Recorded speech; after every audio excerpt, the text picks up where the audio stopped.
All right, Bam. percolate. Good evening, gamers, and welcome to another very Mork Borgy episode of Games with Dave. Tonight, I have the pleasure of being joined by Toby Loc, the man behind Blasted Tower Games, and the soon-to-be launched Mork Borg compatible Malus Borg, which involves witchcraft, and it's also where weird serpent messiahs devour themselves, from the way I understand it. And it sounds like such a rad, supplement to Mork Borg. It's not really, I told you I'd make mistakes on what I said. And tonight we're going to be talking about Malus Borg, Blasted Tower Games, and whatever other craziness pops into our heads. And thanks for joining me, Toby. This has been a long planned session. Oh yeah, glad to be here. So really, to get started, how did you discover this amazing game? And was it love at first sight, or more of a, what is this book? Well, actually, I'd been hearing about it on and off for years. Just different creators that I liked were doing stuff for it. Emmy Cave Girl Allen, for example, did some Mork Borg stuff. Nice. Yeah, finally looked into it, and it is badass. It's totally badass. The rules are really light, easy to build on. Doesn't really matter if it's balanced because everyone's gonna die. What more could you like? Yeah. I know. I was going to say it's like the one game where you're guaranteed a TPK on the party, and it's like, yeah.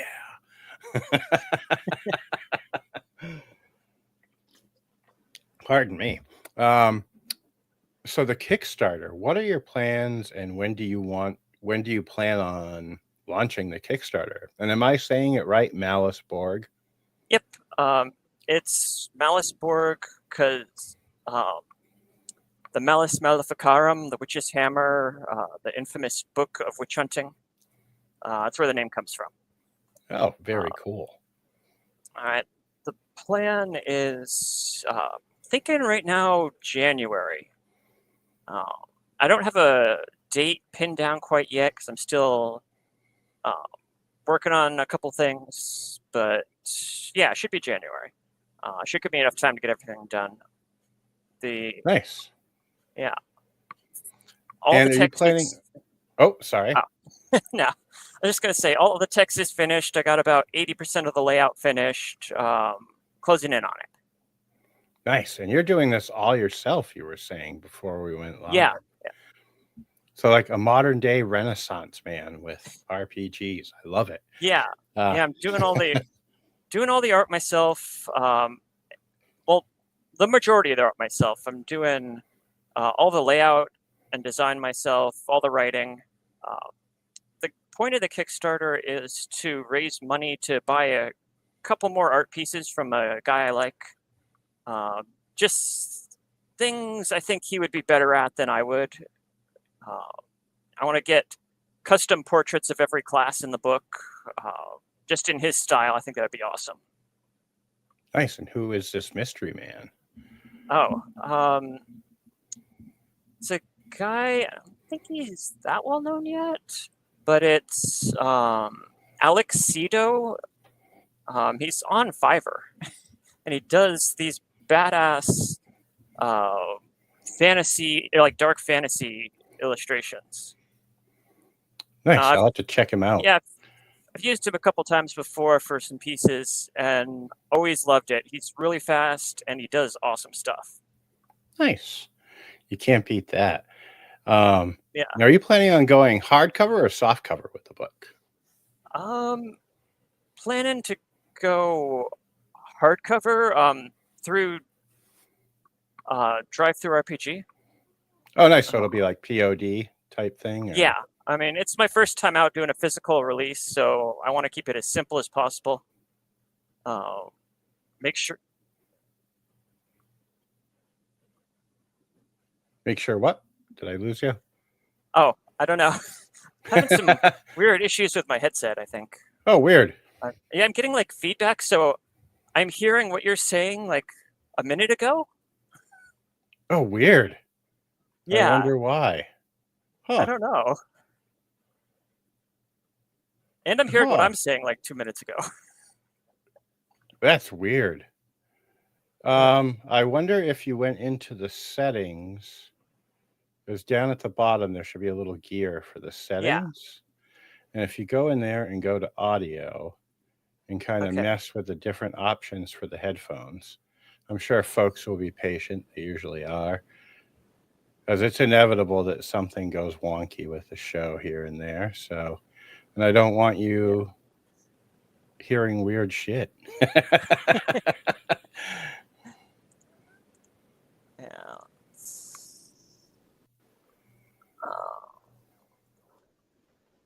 All right, I'm looking through it right now.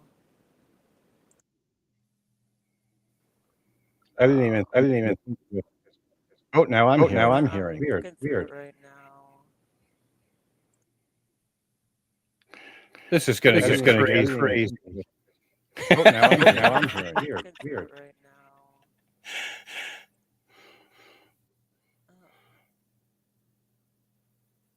Whatever you switched it to the first time was not the right one. Now I'm not hearing myself in a delay. It to the first time was now I'm hearing myself again. Now I'm not hearing myself in a delay. This is what Malus Borg is going to do to you. Now I'm not hearing myself in a delay.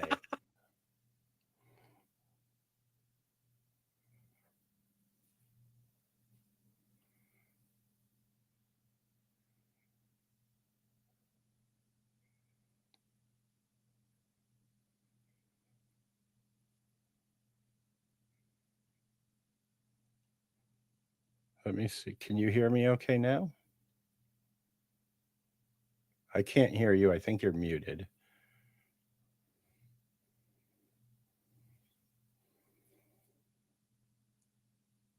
Pardon the technical difficulties, folks.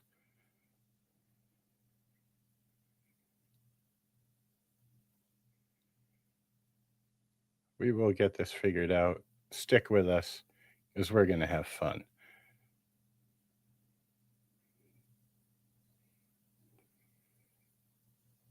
And anyone watching, if you have questions, drop them in the chat, and we'll be sure to get to them too, once we get this figured out.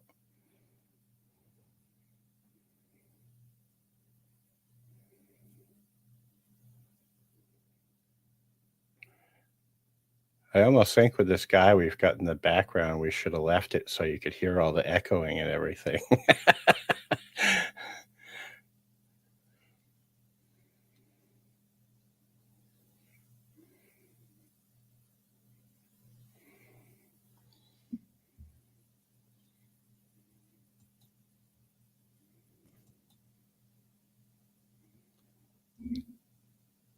We good to go? I cannot hear you, even though you're unmuted. We good to go? Oh, I'm hearing me again. I cannot hear you, even though you're unmuted. All right, how about now? I can hear you. And I don't hear me yet. So this is good. We're doing good. All right, can you hear me? I can. Okay. All right.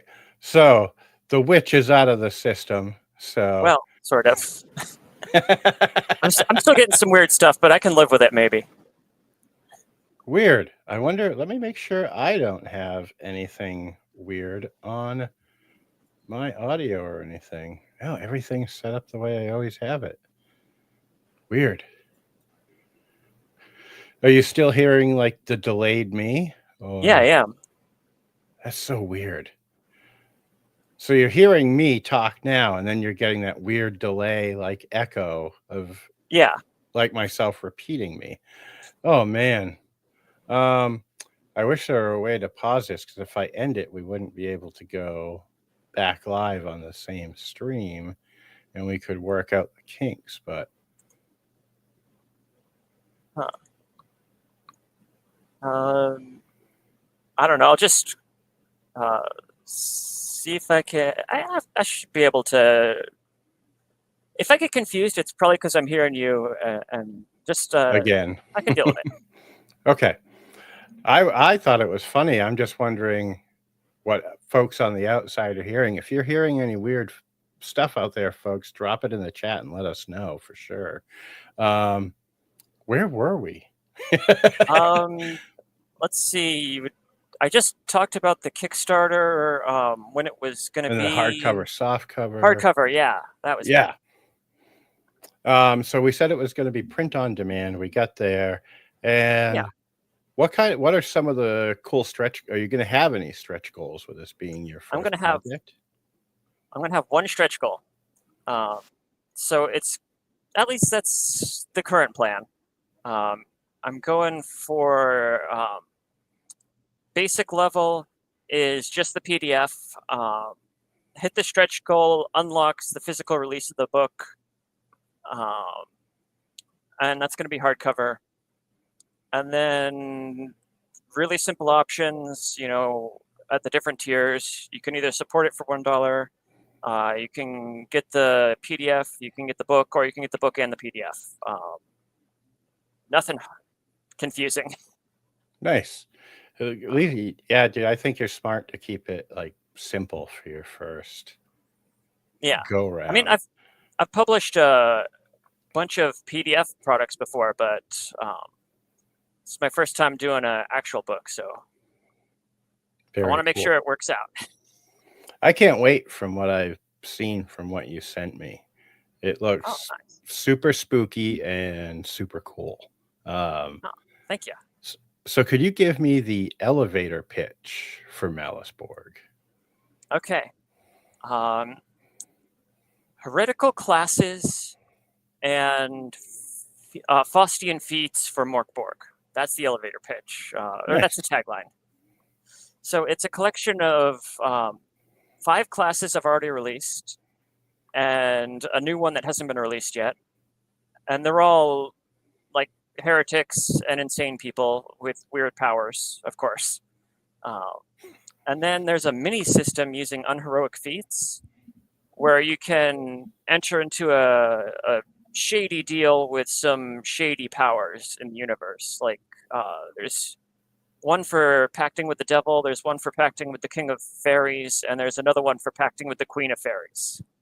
Nice. And all of them are, I really like doing historical research, so there's some accurate stuff in there as to what black magicians were getting up to in the Middle Ages. That is cool, dude. I love it. One of the things, looking at the images that you sent me, that I read, that I've got to say, ordaining a new prophet looks like it's not only painful for the person, but it's also cool as hell. Can you explain the process for folks and how it came into your mind? Is it historically based off of beliefs, or? Oh, okay. So that one's the class called the Ouroboros Man. That one's not very historical. That's just, it was a cool idea I had, and it was like metal as hell. It is. So the original idea came from watching Dark Shadows. I don't know if anyone's seen that show, but there's this character. She's a phoenix, and she's a woman wandering around, but every once in a while she bursts into flames and dies, and then comes back to life, and she has like weird fire-related magic. So I was thinking, what other mythological creature is immortal? What can I do with this? The Ouroboros, it eats itself. It's a serpent. So he's sort of like a kind of a demigod who he's constantly devouring himself, taking large crunching bites out of his flesh and regenerating. And he's this insane kind of messiah figure. And he's the prophet of Gro, the bitter head of the basilisk. So all of his god's prophecies are false, but he's absolutely convinced they're true, and he's going to convince everyone else they're true, and he's going to save their souls, even if he has to kill them to do it. And so ordaining the new prophet, because there's two classes based on this. There's the actual Ouroboros man, which you can become. There's only one of them in the world, but you have to eat the previous one. You have to kill him and eat him before he regenerates to become him. And then there's the prophets in his order that he can ordain, and they go out and spread the message to the masses. And the ceremony to ordain them is the Ouroboros man. He leans back 90 degrees so that his chest becomes an altar. He rips his stomach open, and they perform the sacrament with his blood and flesh. It's very kind of Catholic in a really creepy way. Man, I would scream like a little baby girl if I saw something like that happen in front of me. I was reading that and I'm like, that would just scare the living shit out of me if I witnessed that. I freaked the hell out of my players when I play tested this. I did not tell them what was going on when I started. They were stuck in this dungeon with the Ouroboros man, and he wanted them to help him get out because he was sealed away. And one of them ended up, they actually had the option of eating him, but they decided not to because it was too creepy. But they became one of his prophets so that they could nudge him towards another country and he wouldn't go destroy their country. Smart thinking. Yeah. But yeah, I had a good time really creeping them out with this class. I'm sure. It's a class and it's a monster. So who is this guy that we've got for the background? Oh, that's if it won't spoil anything, I don't want you to spoil anything if it will. Okay. That's basically one of the demons from the pacting section. He's kind of a generic demonic head I just put in there because it looked cool. It's a public domain art. I did a lot of editing on it. He kind of had a stupid haircut. I got rid of the hair. And then I did like a kaleidoscope effect on another image and put that behind his eyes. So this is your patron, and you're signing a deal with him. Yeah, he's creepy as hell. Yeah. I loved it when I first saw it. I'm like, dude, that looks so sick. And yeah, I also have another one with Satan awakening his legions in hell. I had a lot of fun making that too. Nice. That is very cool. So you brought up the Pact of the Fairy King. Can you explain? I got to read through it a bit. Can you explain it for folks listening out there? Yeah, sure. So each pact feat has 3 tables associated with it. There's the boon table. That's what you get out of the pact. They're all different powers, and they're usually traditional. Some of them are like your patron gives you a black magic scroll. You know, you get an unclean scroll. There's ones where finding treasure was big in the Middle Ages. They were always making deals with the devil to find treasure, or with fairies. So there's one where you can find a catch of silver. He tells you where it is, and then you get an ability to sense hidden treasure. The fairy ones particularly, lots of cursing involved. So he can give you elf bolts that they're these magical curses that live inside your soul, and you flick them from your finger, and whoever they hit dies in like D6 days if they don't get treatment. Damn. And so that's the first table. That's the boons. Then there's the price, or the obligation, I think I called it. And that's what you got to pay the patron to get the power. These could be things like you have to go kill an enemy once a month and dedicate their death to your patron. Or you got to put out a giant feast and sacrifice wine and all this food, on the dark moon. Or there's some weird ones in there, like for the fairies. One of them is you have to go to the witch's sabbat every month. If you haven't been doing enough for your patron during the witch's sabbat, he punishes you. But if you've been doing really well, you can get extra rewards. I included the wild hunt in there.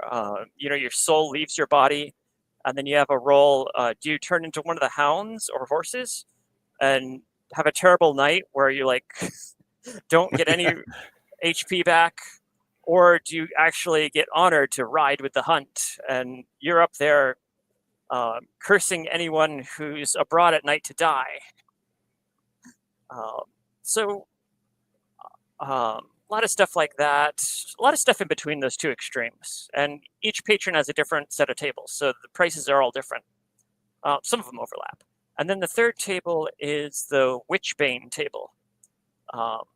Basically, this used to be a class. I was my class for witches, but I wanted it to be more freely available. I didn't want to lock it down to one character. I want any character, no matter what their class, to be able to pact with the devil. That's more fun. Yep. So I changed it to a set of feats. But the more of these feats you take, the more like a witch you become. So the Witchbanes are either weird conditions your patron puts on you, or just things that happen because you're aligning yourself with the powers of witchcraft. So there's some of the more curse-related ones. Anytime someone manages to attack you and draw blood, any of your spells you cast on them just end. That was a traditional superstition. You can cut a witch to stop their magic. Interesting. There's let me see, what other ones are there? I think there's one where you always have to be in contact with the earth. If you're not touching the ground and you don't have any earth or stones on your person, you can't use any of your powers. That was another superstition that was in the Middle Ages. There's your patron can send you on missions, although that might be in the obligation section. Things like that. And it all forms this really simple mini system to handle any kind of Faustian bargain you want. And I also include some optional rules at the end in case you're in play and you want to negotiate a pact and you're talking to the devil right now. So you wouldn't roll on a table for what you want because you're going to tell him what you want. So I included some rules for that, and also for adding additional restrictions to the powers if the GM thinks what you're asking for is too much. So you don't have to use the ones I have. You can create your own based on them. Oh, I brought up the list. More Witchbanes. Basically, the fairy ones slowly turn you into a fairy. So one of them is you can no longer eat human food. You have to eat fairy food once a week or you die. Wow, that's cool. Iron does double damage when it hits you. Anyone wearing a piece of clothing inside out is immune to your spells. That's a fairy tradition. You can't tell lies anymore. And then the ultimate one on the Queen of Fairy table is Noble Paramour. One of the members of her court decides that you're going to be their spouse, and they turn you into a fairy. And then you gain all the Witchbanes on the table, and basically you're like half fairy, but you get a free boon out of it. So kind of fun stuff like that. Dude, this sounds so fun, and I love the depth of the research that you've done into like the medieval times and everything and all the belief systems. It's so freaking cool. Oh, So, thank you. Yeah, actually, um, my main go problem ahead. is trying to pull back on that and not put too much details in because it's Mork Borg and everything's got to be streamlined. Yeah, to make it fast and mean and everything else in there. So, are there any new? Well, no, that's not how I'm trying to think of. I just completely lost track of what I was going to ask you. I warned you about this of my brain starting to go. This is when my fiance would shock me and rein me Yep. back in. um, so if you're like most designers that I've talked to, you've already got something ruminating in your mind, so to speak, of the next project. And knowing how cool this one is, what other kinds of like awesomeness do you have lurking in your brain that you want to bring out to Okay. the world? All right. I don't know that I have a title for it yet, but my next idea is a depth crawl dungeon. If you've ever read any of Emmy Allen's stuff like Stygian Library, where you're basically generating the table freeform, or generating the dungeon freeform as you go, and it's not really linear space. It's a chart that the DM has where it's like, okay, this room here, and then it connects down to that room. That one connects over there, and there's rules for basically instead of I go down the corridor, I open that door, I look here, I look there. The players say, I want to stay here, I want to go back up, go out, or I want to go deeper. And then you roll up the deeper level as you go. So I want to do that, but for this kind of void-like other dimension, kind of inspired by Hellraiser 2, the Labyrinth. Nice. Yep. So there's going to be like, I think 8 different courts of really fucked up spirit beings, demigods and things. And the deeper you get into each one, the weirder the shit gets. And you can make deals with things. You can join factions. They all have relationships with each other, and there's different rituals you have to do to get to each one. So you're opening a door into one of the realms, and you're going into the void and doing like plane walking shit. And of course, this is Mork Borg, so you're probably going to die, but it's going to be awesome. Actually, I'm not sure if I'm going to use Mork Borg. Depends on if I get the custom RPG system I've been working on forever done or not. But Nice. that's my next idea. It's basically an infinite dungeon generator for the outer planes. And it's just all the weirdest shit in my brain is going into it. I dig it, man. I've run this like 3 or 4 times over the years, different iterations, and it's always a blast. It sounds like it would be a blast. So if you need any help playtesting, I would love to help. Yeah, sure. Yep. That would be so cool. Dude, that was all I had. Is there anything that we haven't covered that you would like to talk about? Yes, there is. All I'd like right. to go through, hit a couple points on all the different classes in the book, because the book's basically a collection of classes. Nice. You did say that the 6, the 5, and the new one.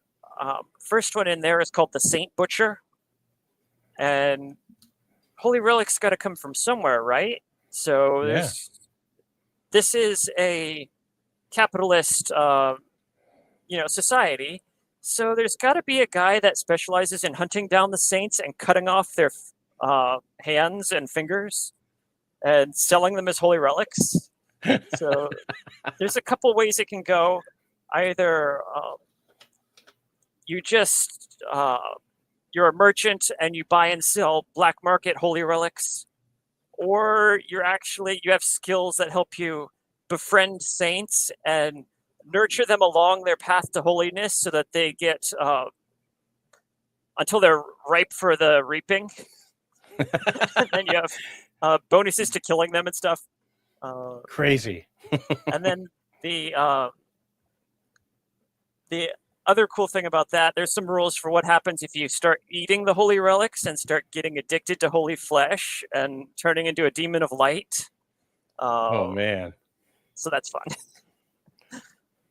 I already covered the bitter prophet and the Ouroboros man.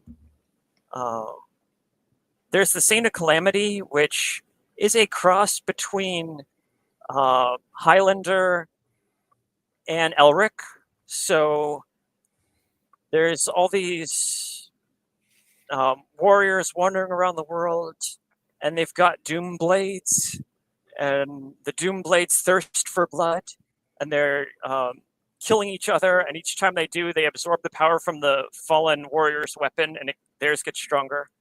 And every time a misery occurs, they power up like big time. So they're trying to help along the end of days because they have badass. Yeah, their evil artifact gets stronger the closer it is to the end of the world. And I have a table. So for by the end of a Mork Mork Borg game, it's a powerful fucking weapon. Yeah.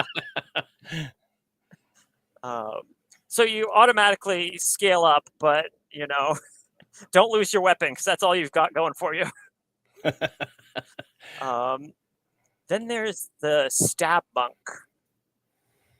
This is based on a tradition in England. In I think it was Berkshire. There was this busker who was just doing his thing, and a kid was like messing with his monkey, and the monkey attacked the kid, and then the kid's dad came in and stabbed the monkey, and the town felt so bad for him that they're like, okay, let's raise some money and we'll hold a funeral for your monkey and buy you a new monkey. And they did, and the funeral was so much fun. They had a giant booze-filled party that they're like, let's do this again next year. So every year they bury a effigy of a monkey and then have a giant party. Nice. And this gets actually interesting because there's some weird kind of conspiracy ideas around that it's actually a front for a pagan witchcraft cult. And the whole monkey thing, it's actually a front for, I think, the god Sabios? Something like that. It was a Roman god. And so in my version of it, they're this monastic order that they do all these weird rituals and no one really understands what the rituals are or why they're doing them. They don't even really understand what they are.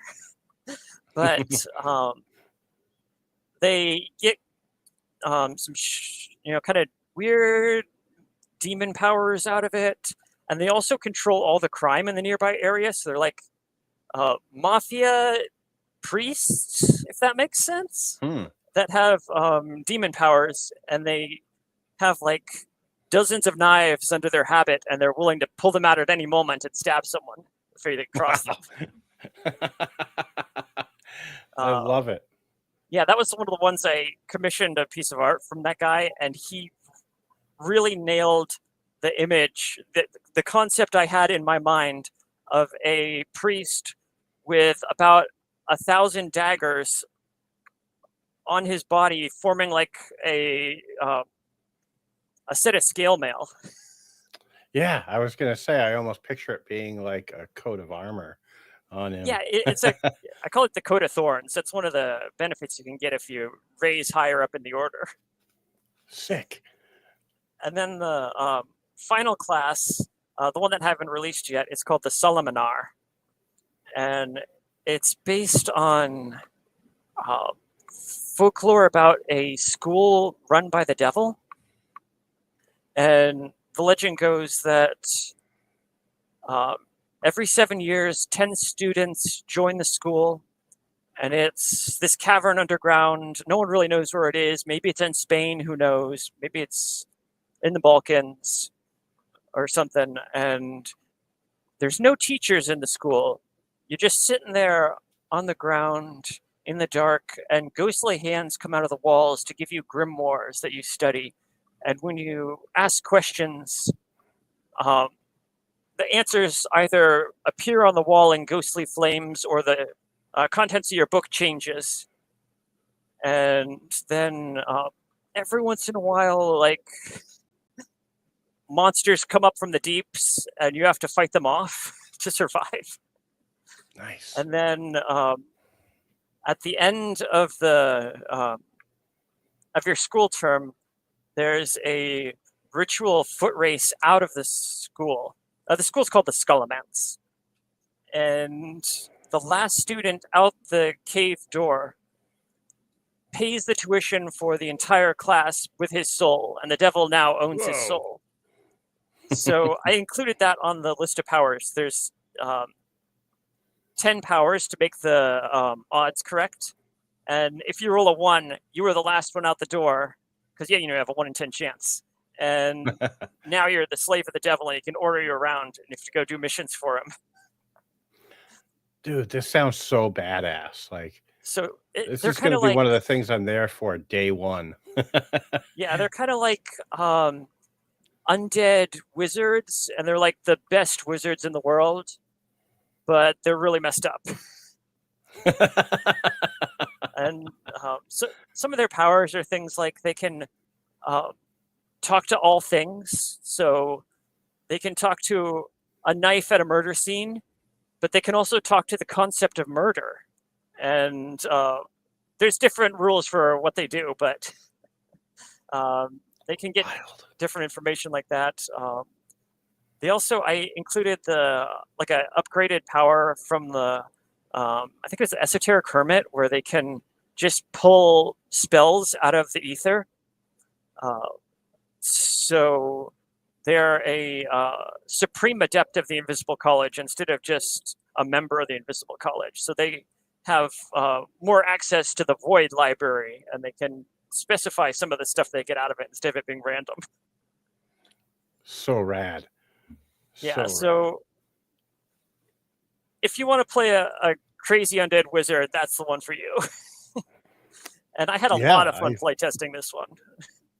I bet, man, because I can just see, like, I can almost picture like someone just reaching up and just pulling a spell out of thin air and casting it on someone and then being like, what the fuck? Where did that come from?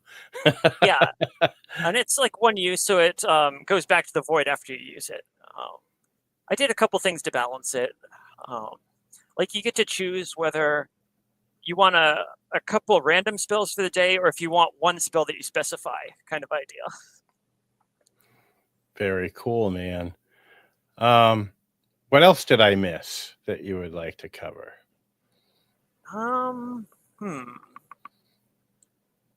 Let's see. I think that was most of the main points. I am planning on,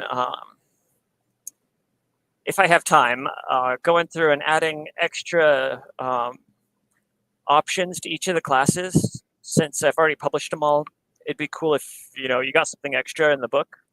Right. I've already added new relics for the Saint Butcher. I had 2 levels of relics. There's minor relics that just act like a sacred scroll, and then there's the major relics that have actual powers. So I added 4 more of those. Nice. Yeah, depends on how much time I have, but I'm going to try to add a couple extra things. That'll be awesome. I would actually love to have you back on after you launch the Kickstarter to talk more about this and just check in with you, talk about the Kickstarter more and some of your other projects. Because as we were talking about before we went live, you have the drive-through RPG store. So I've got to check that out and see what else you've got on there. And we could talk about all that stuff and the Kickstarter if you're up for it. And We'll have Yeah, a that'd be cool wild by time. me. All right, cool. So what I'd like to do is just give you a quick minute to tell folks where they can find you and Blasted Tower Games on all the socials and elsewhere on the web. Okay. I've got a page on Facebook. It's called Blasted Tower Games. I got. You can find me on Drive-Thru RPG, also Blasted Tower Games. Let's see. I've got some unrelated stuff. I got an Etsy shop, but that's not really RPG related. Let's see what else. I think those are the main ones right now. Cool. Yeah, Well, I will I'm make sure I still link to working on. everything in the description. So Yeah, I'm still working on my main website, getting it up to date for all the new RPG stuff. So I'm not gonna give that link yet. okay. All right, cool. Well, folks, if you enjoyed this interview as much as I did, give it a like, subscribe to the channel, and be sure to go check out Toby's Blasted Tower Games on Drive-Thru RPG and check out his work. And be sure to tune in Monday at 1 p.m. Eastern Time. I'm going to be joined by Cameron from the Panic Table. We're going to be talking about his and his cohorts' current Mothership Month project, Dog Eat Dog, and a whole lot more. And Toby, thank you so much for joining me tonight. I've had a blast. Yeah, glad to be here. I cannot wait to play this. It is going to be so much fun. And I know when I finally find a group to play Mork Borg and I drop this in front of them, that it is going to scare the living shit out of people. So, which is the whole point. Yeah. Yeah, I love really weird, really messed up classes, and should do Well, that. I love them, dude. I'm loving them. So I can't wait. Like the point of being like, you're presented with a set of 10 fingers. Just sounds way too fun. Yeah. All right, my friend. Well, thanks for joining me. And folks, I'm so used to having the bigger pictures. If you have a good night, and we'll see you next time. All right, bye. Do, do, do.